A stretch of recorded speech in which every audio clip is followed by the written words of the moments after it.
Hello বন্ধুরা, কেমন আছেন আপনারা সবাই? আশা করি ভালো আছেন। আমিও ভালো আছি। আমি রূপা, আমি ইউপি থেকে ব্লগ বানাচ্ছি। তো তোমরা সবাই আমার ব্লগটা অবশ্যই দেখতে থাকো।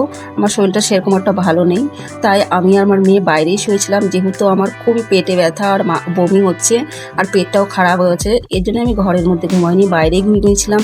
বাইরে ঘুমালে বারবার বাইরে যেতে আসতে সুবিধাটা হয়। আর যদি মনে করো ঘরে ঘুমাই, বিছানার থেকে বারবার যেতে আসতে যদি আমি বমিটা করে দিই, তাহলে বিছানাপত্র নষ্ট হয়ে যাবে, ধোয়াও কষ্ট হয়ে যাবে। যেহেতু আমার শরীরটা প্রচণ্ডই খারাপ, তো আমার ঘরেতে আর বড় কেউ নেই যে ধোবে, সমস্ত কাজ আমাকে একাই করতে হয়। তো সকালবেলা তোমরা সবাই জানো আমি খুব সকালে উঠে পড়ি। তো সকাল 4টের সময় আজকেও রোজের মতো আমি উঠে পড়েছি।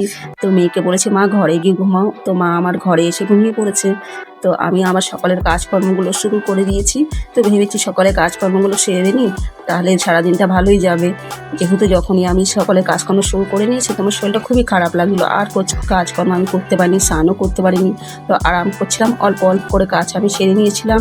পরবর্তী আমি লেবুর শরবত বানাতে বসে পড়েছি, যেহেতু আমাকেই তো করতে হবে সমস্ত কাজ। আর তো ঘরে বড় কেউ নেই যে আমার ঘরের সংসার কাজগুলো করে দেবে। তো বললো মা একটু লেবুর শরবত বানিয়ে দাও, সকাল থেকে সেরকম কিছু খাইনি, খিদে পেয়েছে।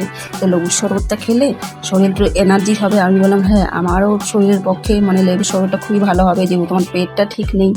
তো আমি লেবুর শরবতটা বানাতে বসে পড়লাম।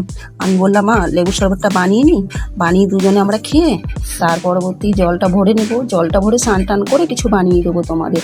তো লেবুর শরবতটা বেশ সুন্দর করে আমি ঠান্ডা জল দিয়ে বানিয়ে নিলাম, যেহেতু ঠান্ডা জলে লেবুর শরবতটা কিন্তু খেতে খুবই ভালো লাগে। তো আমার ছেলেও একটু আমার সাথে কাজ করে দিল। আমার মেয়ে দেখো ক্যামেরায় এসে কেমন নাটক শুরু করে দিয়েছে আমাকে দেখে দেখে। তো ওকে বকা দিয়েছি, ক্যামেরার সামনে এমন করতে হয় না। তো বোঝেই না, দেখো ও বসে রয়েছে কিসের উপরে, তোমরা হয়তো দেখতে পাচ্ছ না। ও বসে রয়েছে, তোমাদের সাথে আরেকটুখানি করে দিল মজা। পরবর্তী যে লেবু চুকলাটা বেঁচে গেল, আমি ভাবলাম ফেলবো কেন, আমি রোজই এরকম করি, মুখের মধ্যে লেবুর চুকলাটা লাগিয়ে নিই। ফেলার থেকে কোনো কাজে তো আসুন লেবুর চুকলাটা। আর একটুখানি কিছু তফাৎও বুঝতে পারি, লেবুর চুকলাটা লাগানোর পরে একটু মুখটা পরিষ্কার হয়, যেমন পিতলের বাসনের লেবুর চুকলা লাগানো হয় তেমন। আমার ফ্যানটা খারাপ হয়ে গেছিলো, তো ছেলেকে বললাম ফ্যানটায় দেখো তো বাবা কী হয়েছে, একটু তেল লাগিয়ে দাও, খটখট করে খুবই আওয়াজ হয় তার জন্য। হ্যাঁ দেখো আমার মেয়ে একটু নাটক করে নিল। পরবর্তী আমাকে বললো মা চুলটা বেঁধে দাও, যেহেতু আমার প্রচণ্ডই গরম লাগছে। এখানে গরমটা আপনাদের বলেই রেখেছি খুবই বেশি, যেহেতু এখন জলটা ভরবো। চলো মেয়েকে বললাম যে এখন আমি চুলটা বেঁধে দিই মা, না হলে পরবর্তী আমি সময় আর পাবো না, পরে স্নান করার পরতেই তোমার চুলটা বাঁধতে পারবো। তো মেয়ে বসে পড়লো জলটা ভরতে, আর আমি বললাম যে চলো তুমি জলটা ভরে নাও, আমি বাইরে যে বাসনগুলো ধুয়েছিলাম একটু জলগুলো পড়ে আছে, তো সেগুলো আমি একটু ঝাঁটা দিয়ে বের করে নিই। না যদি বের করি না, ওই জলগুলো নিচে চলে যায়, যেহেতু অনেক পুরোনো ঘর এটা, ছাদগুলো ফেটে গেছে, তো জলগুলো পুরোনো নিচে চলে যায় পুরোটা। তো আমার ছেলে আবার বানাতে শুরু করে দিল ঘরে, সেহেতু কিছুই আমি বানাইনি, আমার শরীরটা সেরকম একটা ভালোই না। তো আমার ছেলে দোকান থেকে 2 প্যাকেট ম্যাগি নিয়ে আসলো, পেটে তো দিতে হবে, দুটো বাচ্চা মনে করে কে দেবে এদের বানিয়ে, কেউ তো নেই ঘরে বড়। আর আমার মেয়ে ক্যামেরা ধরে আছে, ক্যামেরা ধরে ভিডিওটা বানাচ্ছে। আর যেহেতু আমার শরীরটা খুবই খারাপ, তো আমি শুয়ে আছি। তো আমার ছেলে ম্যাগি প্লাস্টিকগুলো খুলে নিয়েছে, খুলে নিয়ে আমার মেয়েকে বলছে দেখ এই ম্যাগিগুলো যদি ভেঙে বানাই না, তাহলে খেতে খুবই ভালো লাগবে, যেহেতু মশলাগুলো ভিতরে যাবে, আর যদি লম্বা লম্বা থাকে তাহলে ভালো লাগবে না। আর পরবর্তী আমাকেও মেয়ে ক্যামেরাটা একটু ঘুরিয়ে আপনাদের দেখিয়ে দিল। পরবর্তী আমার ছেলে যেমন ওর মনে ইচ্ছা হলো এমনই করেই ও ম্যাগিটা বানাতে শুরু করে দিল। আমি তো আর দেখিনি, আমি বলতে পারবো না, আমি হলো তোমার ভিডিওতেই দেখতে পারলাম যে ও কীভাবে ম্যাগিটা বানিয়েছে, কীভাবে খেয়েছে, কীভাবে কী করেছে। 2 ভাই বোন মিলে ভালোই মজা করে ম্যাগিটা বানিয়েছে, আর বেশ সুন্দর করে খেয়েছে। ওদের বলে ম্যাগিটা খেতে খুবই ভালো লেগেছে। আমি তো আর খাইনি, আমি জানি না, যেহেতু আমার ম্যাগি সেরকম একটা পছন্দ না, এর জন্য আমি আর খাই না ম্যাগিটা। পরবর্তী ছেলে থালার মধ্যে বেঁধে নিয়েছে ছেলের জন্যে, আর মেয়েটাও বেড়ে দিয়েছে। তো 2 ভাই বোনে বেশ সুন্দর এখন মজা করে ম্যাগিটা খেতে বসে পড়েছে। তো তুমি দেখো আমার ছেলে কড়াইয়ের থেকে যতটুকু ম্যাগি ছিল পুরোটাই বের করে নিয়েছে। তো খুবই গরম ছিল ম্যাগিটা, তো ম্যাগিটাকে ঠান্ডা করে নিচ্ছে আমার মেয়ে, আর তোমাদের খেয়ে একবার দেখাচ্ছে। দেখো এবার ওর নাটকটা দেখবে ও কেমন করবে।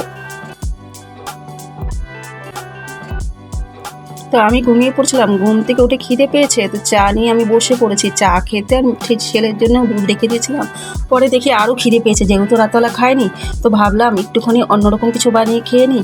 তো আমি এখন বানিয়ে নিচ্ছি ধোকলা। চলো তোমাদের ধোকলাটা দেখিয়ে দিচ্ছি। বেসনের মধ্যে সমস্ত কিছু মিশিয়ে নিলাম, তোমরা তো জানোই কী কী মিশাতে হয়।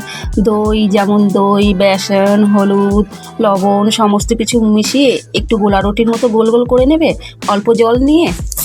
আর খানিকক্ষণ ঢেকে রাখবে 10-15 মিনিট পর্যন্ত। 10-15 মিনিট পরে একটা বাসনে তেল লাগিয়ে নেবে এভাবে, এভাবে তেল লাগিয়ে না ভালো করে মিক্সটা করে নেবে। পরবর্তী যে তুমি ব্যাটারটা বানিয়ে রাখবে সেটা এর মধ্যে এইভাবে দিয়ে দেবে, দিয়ে হাত দিয়ে ভালো করে নাড়াচাড়া করে নেবে। আর একটা যে কোনো বাসনের মধ্যে তুমি ভাত দিতে বসিয়ে দেবে, ঠিক আছে? ভাত দেওয়ার সময় তো যদি 10 মিনিট থেকে 15 মিনিট পর্যন্ত ভাত দেবে। আর একটা কাঠি ঢুকিয়ে দেখে নেবে, যদি কাঠিটার মধ্যে লেগে যায় তাহলে মনে করবে কাঁচা আছে, তাহলে আরেকটু ভাপ দিয়ে নেবে। তো আমারটা হয়ে গেছিলো, এর জন্য আমি নামিয়ে নিয়েছি। নামিয়ে এটা চাকু দিয়ে বেশ সুন্দর করে ছোটো ছোটো পিস করে নিলাম। পিস ছোটো ছোটো করে নিয়ে, যেহেতু পিস করলে হবে কি, ভিতরে ওই যে চিনির জলটা বানাবো না, চিনির শিরার জলটা, ওই জলটা পুরো ভিতরে যাবে। ভিতরে গেলে খেতে খুবই স্বাদ লাগে।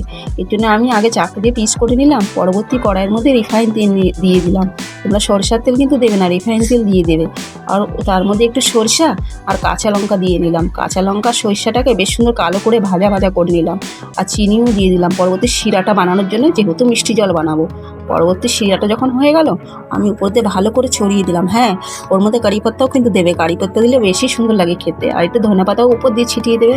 তো দেখো, আমার তো খুবই খিদে পেয়ে গেছিলো, তো আমি খেতে বসে পড়লাম। তো তোমাদের একটা আমি খেয়ে দেখিয়ে দিচ্ছি। তো এখন আমি খেয়ে নিচ্ছি। তো খেতে খুবই ভালো লাগে, খুবই স্বাদ লাগে, যেহেতু ঝালও আছে এর মধ্যে, মিষ্টিও আছে, আর তোমার টকও আছে। টকটা যার জন্য আছে, দই দেওয়া আছে না, এর জন্যে। দই আর সুজির কিন্তু পরিমাণটা তোমরা হিসাব মতো দেবে। যদি মনে করো বেসনটা বেশি থাকে তাহলে সুজিটা কিন্তু একটু কম দেবে। আর দই দিয়ে এটাকে গোলাবে, জল দিয়ে কিন্তু গোলাবে না, জল দিয়ে গোলালে হবে না। পরবর্তী বিকালবেলা মেয়েটাকে একটু বই নিয়ে পড়াতে বসে পড়লাম, যেহেতু আমার মেয়েটা বইই পড়তে চায় না। যদি পাশে বসি না তারপরেই পড়ে। তো আমি বললাম চলো মা একটুখানি পড়ে নাও। তো সন্ধ্যাবেলা ওকে নিয়ে বসে পড়লাম। পরবর্তী সন্ধ্যা দেখিয়ে, স্নান করে সন্ধ্যাবাতি দেখিয়ে আমি বসে পড়লাম আবার রুটি বানাতে।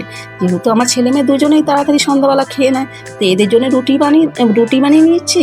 আর আমি আমার জন্য ভাত বানিয়ে নিচ্ছি। আজকে আমি খাবারে বেশি কিছু বানাইনি, যেহেতু আমার শরীরটা খুব একটা ভালো না। তো এখন বাজে রাত 8টা। তো আলুর তরকারি দেখো, আর আমার জন্য ভাত বানিয়েছি, আর এদের জন্য রুটি আর কাঁচা আম আছে। তো এই হলো আমাদের রাতের খাবার। তো তোমাদের আজকের ভিডিওটা কেমন লেগেছে অবশ্যই কমেন্টে বলো। আর ভিডিওটা ভালো লাগলে লাইক আর সাবস্ক্রাইব করে দিও। তো আজকের ভিডিওটাকে বেশি বড় আর করলাম না, বেশি কিছু তোমাদের দেখাতে পারলাম না। তো আমিও ভাত আর তোমার তরকারি নিয়ে নিয়েছি। তো তোমরা ভালো থেকো, সুস্থ থেকো। আর আমি এখানেই তাহলে আমার ভিডিওটাকে এন্ড করছি, ঠিক আছে? Bye bye, tata.